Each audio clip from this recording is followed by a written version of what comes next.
Welcome to Finances with Felton. My name is Jeremy, and today we're going to talk about the Public Service Loan Forgiveness. This is a great program that will pay off any remaining balance of direct student loans if you are in public service. If you have made 120 payments, that's 10 years of paying every month, and you have X amount of dollars left, and you qualify under all the criteria, the government will pay off the rest of your loan for your public service. So stick with me. There's going to be a lot of information.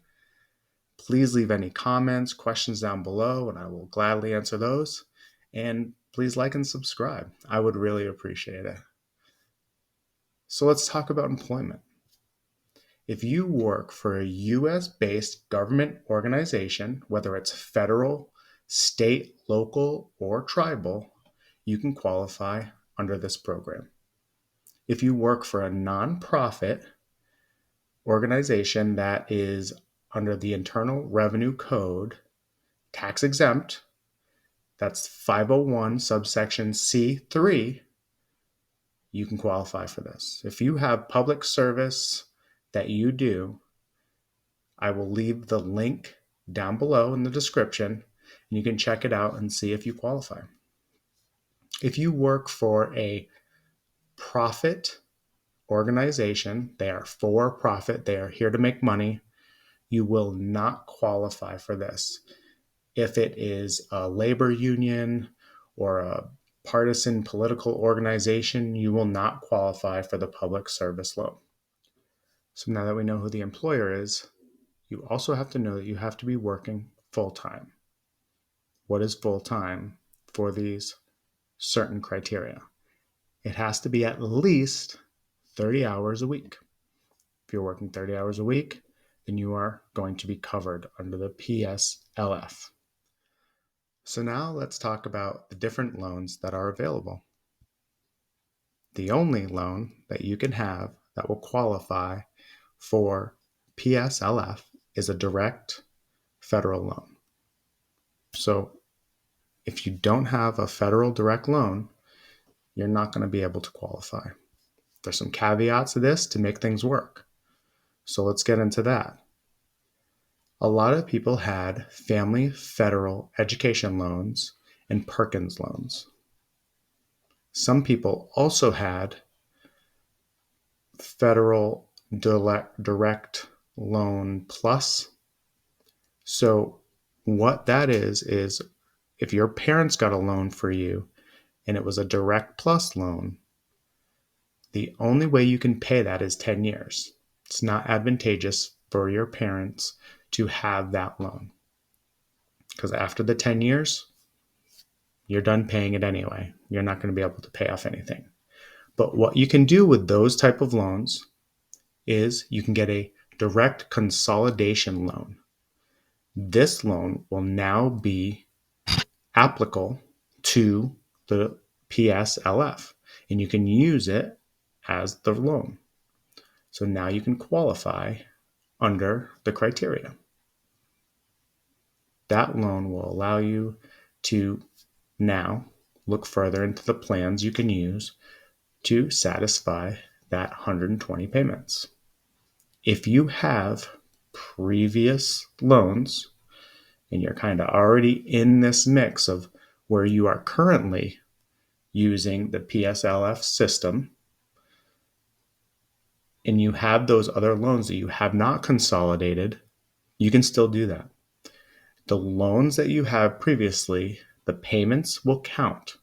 But what I would do is make sure you're all caught up and certified before consolidating that together, and continue to certify every month until that consolidation happens.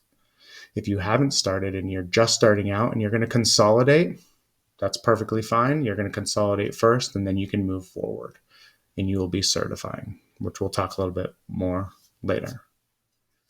Now, let's talk about qualifying plans for the PSLF. Qualifying repayment plans include all income-driven repayment plans, or known as IDR. So these plans are based for your monthly payment on your income and household size. There's 4 IDR plans that are offered. So it used to be the repay plan, but now it's called SAVE, the Savings on a Valuable Education Plan. There's a pay-as-you-earn repayment plan. There's an income-based repayment plan and income contingent repayment plan. So the other qualifying one, which doesn't help you, is the 10-year standard repayment plan, as I talked about with the Direct Plus loans. They're pointless.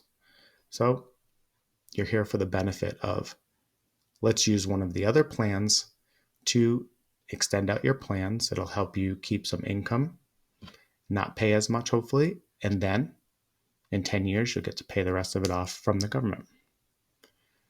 There's a simulation or a simulator, I should say, on the website that you can use to input your numbers and figure that all out. So what I can do is down below, I will link that in the description so you can go there and try to use it for yourself and just see what works for you and what plan might work for you. And that will help you decide what plan is the best for you. So I just want you to keep in mind that these plans are income driven. If you are making more money every year, you will be putting your certifications in, and they will also ask you what your current taxes are.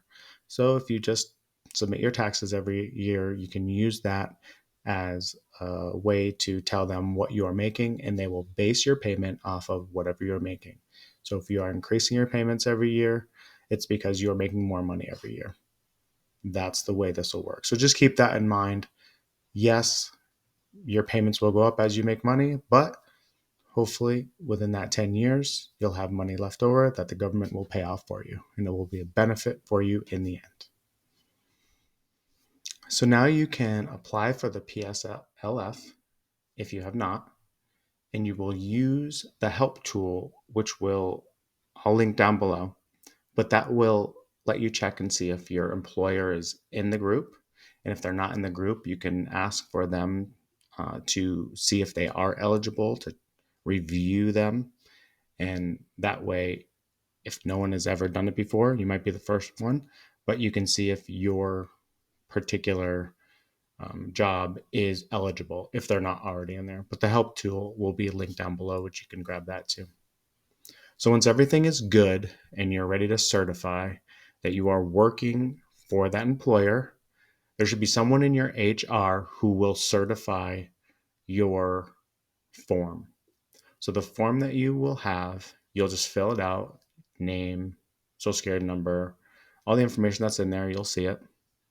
And then you'll give it to your HR person, and they, on the bottom of it, will just certify that, yes, this is all true. You've worked here from this date, and you're certifying on this date. And then you will want to, excuse me, send that to MOHELA. MOHELA currently is the provider for the PSLF. There might be some others whenever you see this, but currently that is the person or entity who is servicing all these loans. So you can certify with them, and you will want to do that every year. And if you ever change jobs, always certify. What that does, that keeps you up to date. It lets you know how many payments you have left and how you're doing and when your end goal is. That way, once you're done and you go to certify that last one and you're putting in that you think you've done the 120 payments and that you should be done, they have less information that they have to go through, whether they have to go through all 10 years and you submit it, or do they just have the last year that you might have to go through that they'll certify. So that would be my tip for you, is make sure you're certifying every year. And if you leave and go to a different employer, make sure you're certifying at the end of that employment to the next one. That way nothing's missed and you know it's continuing on. But even if it's halfway through the year and you decide to move on, no big deal. You certify and you're moving on. That way you certify again in a year and you're continuing on with that. So MOHELA is a little bit old school, And if you have not started this process and you have not have MOHELA in your world, you will have to actually mail or fax your information to them to get the PSLF started. I will put their address and contact information down in the description. I will also link their homepage down in the description as well. Yes, I said fax. Some of you might not know what that is, but it is an option. So once all that stuff is done, you have everything, you send it off to them, fax it to them, then you can start your account with them and they will get you started. So just to kind of recap, I know this was a lot of information, but you need the correct job. You need then the correct plan. And then you need to either start or continue making those 120 payments. And then after those payments are done, any money you have left will be paid off for you. And that is putting money back in your pocket as far as I'm concerned. So please use the system. Please ask any questions, leave any comments down below. Please like and subscribe. Again, it helps the channel. I would really, really appreciate it. And just remember, as we get closer to the holidays and your gingerbread men are performing, if you tell them to break a leg, make sure you get them a candy cane.